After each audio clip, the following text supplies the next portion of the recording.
Hey guys, welcome to Login. Today I'll be showing you how to sign out of your Facebook on your iPhone. And now let's dive right in. Now to sign out of your Facebook account on your iPhone, first open up your Facebook app on the iPhone like this and make sure to be logged into the account which you want to log out of your phone.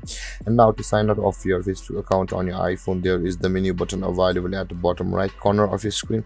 Tap on that menu icon, and after that scroll down and there is the logout button available over here. Tap on logout and again log out, and by now you have successfully signed out of your Facebook account on your iPhone. Now if you want to remove this account from your iPhone, you can see the settings icon on the top right corner of your screen. Tap over there and tap on remove profile, then you'll be able to permanently sign out of this Facebook account on your iPhone.